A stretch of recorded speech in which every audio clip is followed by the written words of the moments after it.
Hi guys, welcome back to Ernest in the Kitchen. It's Maggie. I thought I'd take a few minutes today to kind of update you on how I'm doing post COVID because there is so much going on in our country and the world right now in terms of COVID. The rate of infection has doubled, the deaths have doubled, 2,100 people losing their lives every day. It's a nightmare. It is not a place I thought we would be 9 months into the epidemic. But you guys know, you've watched the news, you know the sense of urgency and the sense of anger that we as healthcare professionals we feel towards those who believe that the virus is a hoax, it doesn't exist. Even people who are given or shown the results of their lab work are saying, no, it can't be COVID. I don't know what to say about that. But those of us who are doing the best we can hope and pray that there will be an end to this nightmare. But having gone through it myself, I thought I would give you a little bit of a overview. You guys know what COVID is. I just want to focus more on the post-COVID, what happened. As you know, I was diagnosed in September. It took about 3 weeks for me to kind of start to feel like myself again. And I had what we call the mild case because I had the chills and the fever. I never had shortness of breath per se. I was never on oxygen. I wasn't in the ICU. I did not require a breathing machine, thank God. But in researching, in looking at the literature, what they're saying is that some of us who have gone through COVID, whether we had a very severe case of it or a mild case, can have some long-term effect. And they're calling us the long haulers, like for the long haul. And they call the group of problems that we can have as post-COVID syndrome. A syndrome is like a combination of different things. What I started feeling after COVID, like a month into it, let's see, I went to see my doctor maybe about a month after I was diagnosed when I came out of the hospital. You always want to do what we call a post-hospital follow-up with your physician. And they took my blood pressure. It was high. I mean, I had mild hypertension before, and I was amlodipine, which is one of these calcium channel blocker medication. And I really didn't have to take it every single day, but every so often I would check it, and if I needed it, I would take it. In the doctor's office, my blood pressure was high. I mean, it wasn't, dangerously high. And then my heart rate was 110. I was sitting there, on that gurney. And I was like, why is my heart rate going so fast? Now, being a nurse, I understand that if you have sustained what we call tachycardia, it can throw you into heart failure. So I decided I needed to have another medication on board to help bring my heart rate down. Because what happens with heart failure is that when the muscle of the heart is not getting enough oxygen, it tends to try to compensate by beating faster. And the longer it beats faster, the weaker it becomes. And that's what causes you to have the fluid backing up into your lungs and sometimes in your belly and sometimes in your legs. Now, being postmenopausal, I struggle with water retention anyway. But the heart rate feeling and going so fast, if I were to even be on the treadmill, it goes even crazier. So I started taking Lopressor to bring the rate down. And I think it took me about doubling the dose in about a month, like October, November, early November, to start feeling a little bit of a difference. So I could be laying in bed, it's like boom, boom, boom, boom, boom, boom, boom, and it's like, nah, that is not normal.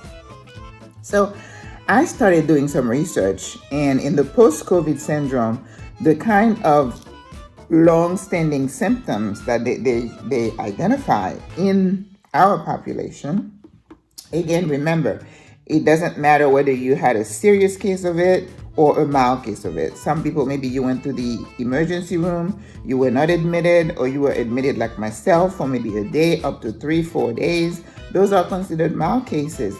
The damage that this virus does, it's already done.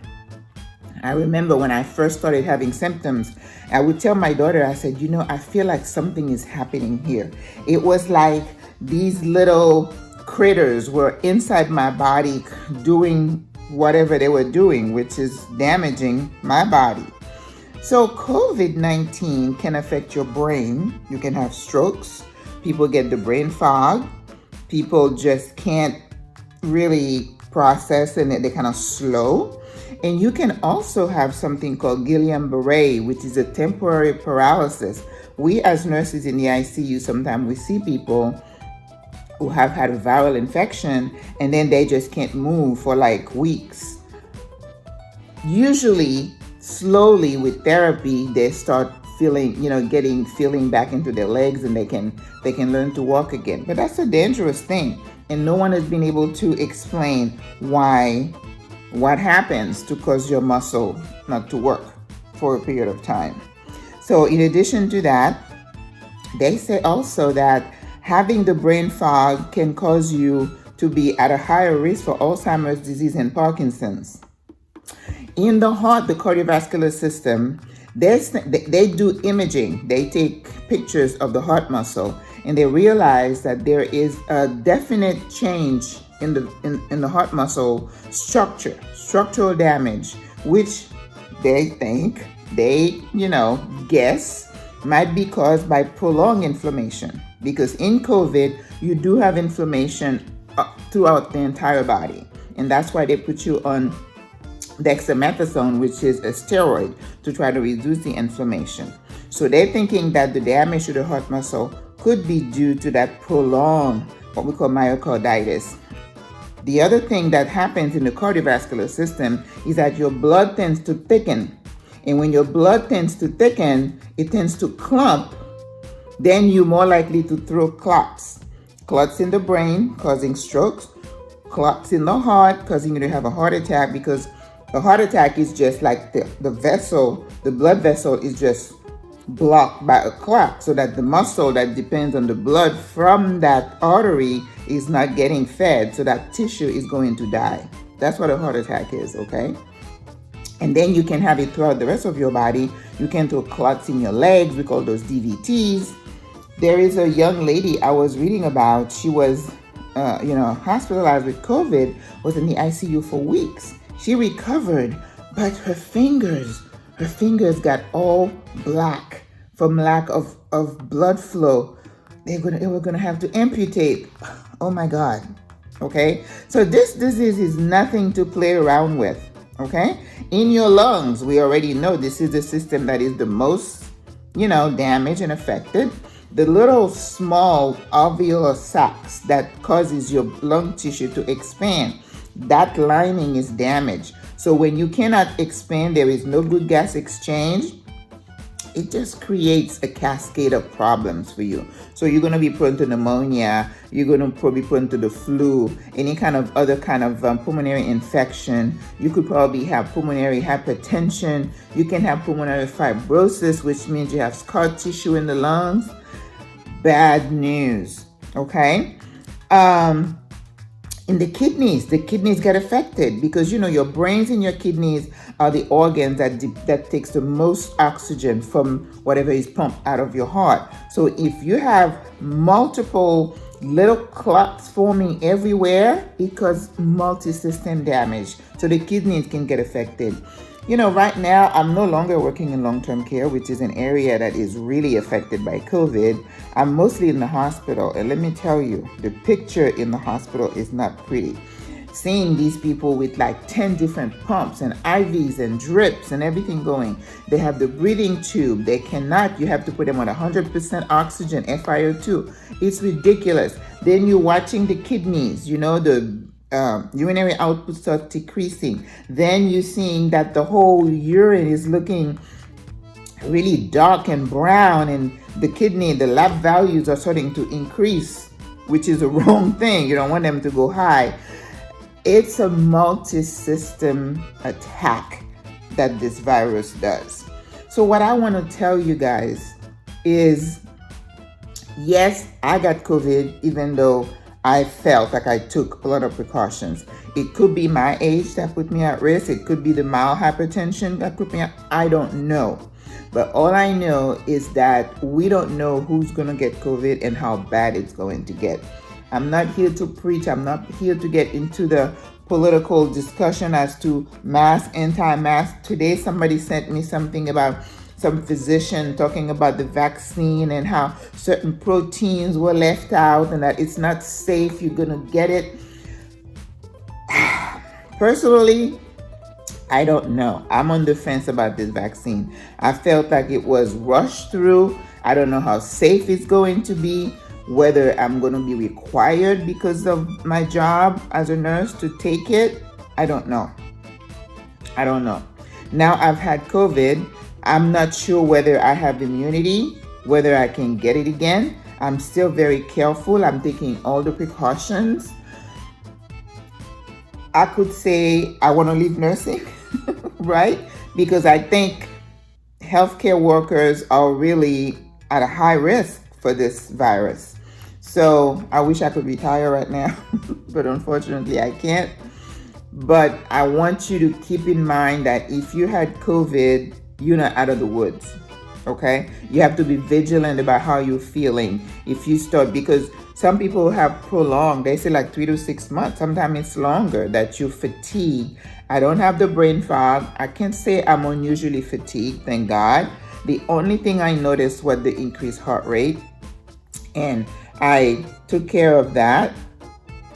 Right now, I think my heart rate is pretty back to normal, like in the 80s, which is per minute, which is what I've been doing. So I have to be attuned to my body. I have to know what's normal for me. And then if it's something, feels unusual, then I have to address it. So stay close to your physician.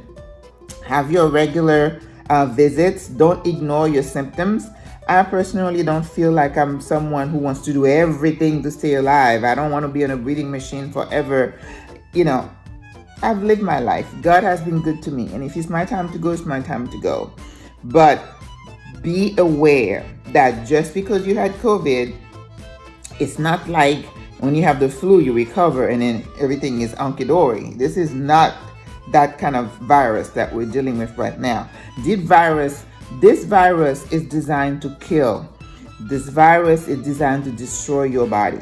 So be aware. Watch how you feel. And if things don't feel right, make sure you check with your physician. One last thing I forgot to say about the post-COVID syndrome is hair loss. I went and tried to find scientific reasons for why we're losing our hair. I can't find it, but some people report that. And I personally have felt like when I comb my hair, a lot more of it is coming through.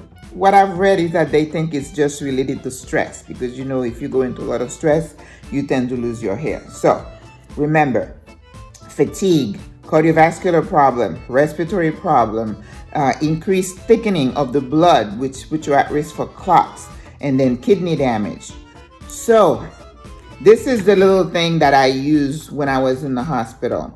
I could only suck up to here when I first came out.